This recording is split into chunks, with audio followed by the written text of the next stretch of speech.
The most forgettable comic book trilogy in existence finally finished with Venom The Last Dance, and this entry slots right in with the first two. Everything about it is just enough for it to be fun to watch once and then forget about it about 2 weeks later. It's got a couple of jokes that are worth like a single ha, some decent action, some okay ideas that aren't very well executed, a bunch of bad dialogue, a bunch of thin characters, a bunch of huge contrivances for the plot to happen, and then it's over. Overall, just really generic movies that leave you thinking, man, if this was executed a little bit better, these would be awesome and a ton of fun. Let's just get into the plot. There'll be spoilers. Eddie and Venom are still together in the bar in Mexico. From one of the end credit scenes of the MCU movies, they get teleported to another universe where Eddie's wanted, and he's wanted by the government for being a criminal. He's wanted by this special unit that we see from Area 51. As we find out at the beginning of the movie, he has this special feature called a codex because he died. So when he came back to life, him and Venom have one soul. This special feature called the codex can help let this guy called Null, who is the creator of the symbiotes and imprisoned by them, escape. So Null lives outside the universe in the symbiote created prison with xenophages, which are like big alien dog things with 3 tails. And he needs the codex in Eddie's heart to escape. And he lives outside the universe and outside space and time because every good villain does now. So that's the gist of the movie. Somehow Null is able to send the xenophages that are stuck there with him through portals all over the universe. And as soon as Eddie and Venom go into full symbiote form, they can see him. And they can get there pretty much in an instant. It's almost like teleportation, but apparently they're just really fast. And they're pretty much indestructible. So his plan is to go from Mexico to New York to blackmail this guy that he has dirt on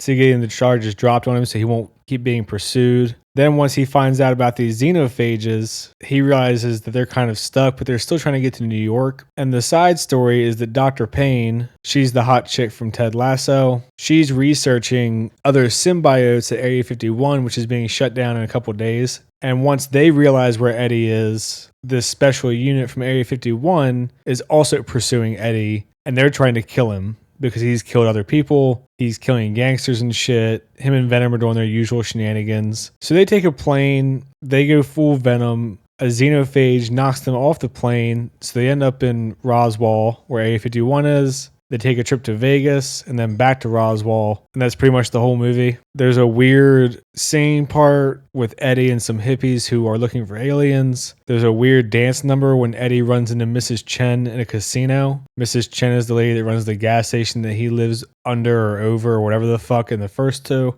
And then there's Area 51, which has a bunch of symbiotes. Pretty much as soon as he turns off full Venom mode, the xenophages lose sight because literally the only thing they can see when they show their vision is like all blurry black and white shit. And then just the codex is glowing yellow where Eddie's heart is. So he actually can escape them relatively easily. There's actually one part in the movie where he just turns off Venom, the thing goes blind, and they treat it like a T-Rex and just don't move and it leaves. So eventually, after all this fucking around, they get back to Area 51 because Eddie gets arrested by the humans who are able to separate Venom from him. And even though their plan was to kill one of them because one of the other symbiotes tells them what's happening, they hesitate and don't do it. And they just kind of put him in jail, giving them a chance to escape. The symbiotes all team up because the xenophage shows up. They make the xenophage way too powerful. Like it gets sucked through a plane engine and just reassembles. We see like 8 symbiotes fight it and it just reassembles. A rocket launcher hits it, it just reassembles. But then Eddie cuts its head off with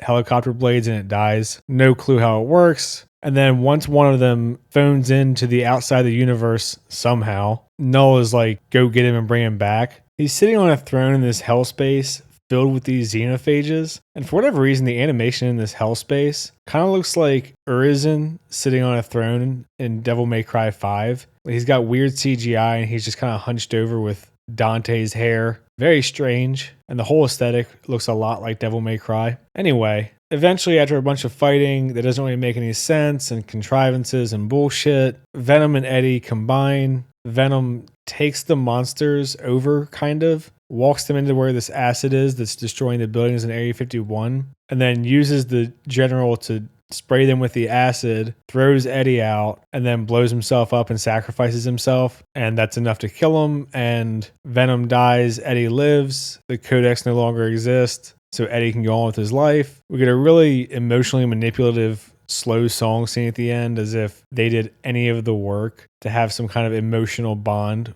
with Eddie and Venom on screen. There's a weird mid-credit scene where Null says that the universe is no longer safe because Venom's dead, and then a post-credit scene where we see a cockroach seems to have fused with the Venom symbiote that got left behind at the bar at the very beginning of the movie, and that's it. So we'll probably get a fourth one because these movies are only like $100 million, and somehow they keep bringing in enough to keep getting made. So this movie is really frustrating to me, and really all three of them. The humor feels like a dad and his teenage son both contributed jokes. So Venom makes all these puns that are really lame, and then at the same time he'll say stuff that's like kind of edgy, but corporate edgy. In the beginning of this movie, he calls some gangbangers bitches, and I guess that's like their attempt at shock humor, because they can't go too edgy without being R-rated. And then there's action stuff that would be really cool in another movie, but the characters are all so thin, and there's so many coincidences. It's like, who gives a shit? Like, one of the biggest coincidences is this hippie family that Eddie runs into, breaks into Area 51 after he gets arrested.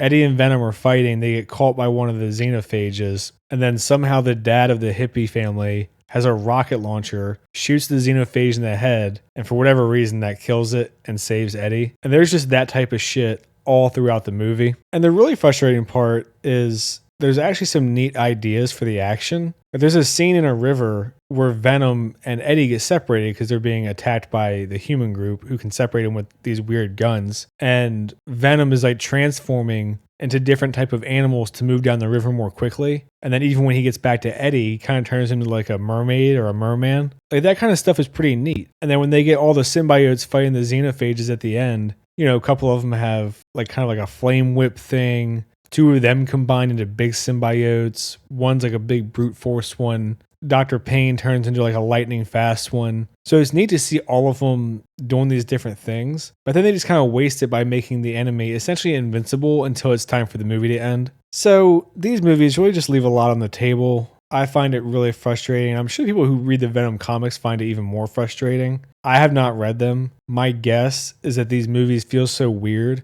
because they just pull shit they like from a bunch of them, and then you end up with a really discombobulated mess instead of a coherent story. And the tone is all over the place in these movies. Like, the end of the movie wants you to be emotional, but they've done fucking nothing to earn that the first 2.5 movies. Like, the only serious stuff is kind of in this one, and even then it's very little. Dr. Payne's quote-unquote arc is a dream sequence in the beginning, and then a flashback at the end as she has a decision to make. Absolutely no effort there to do anything with the side characters. So overall, everything just feels very half-baked, like they don't know what they want to do. It's all over the place, and then you end up with just a mess, both story-wise and tonally. So yeah, overall, if you like the first two, this is pretty much more the same. If you waited for streaming for the first two, I'd say go ahead and do it again. And if you hated the first one or two, don't bother. I'm going to leave it there for this one. There's really not a ton to dive into with a movie like this. Very simple and just really lacking in a lot of areas. Even the stuff that I kind of enjoyed, there could have been way more of. If you've seen it, let me know what you think. I try to respond to all the comments that aren't just insults. Like and subscribe and all that shit. Thanks. See ya.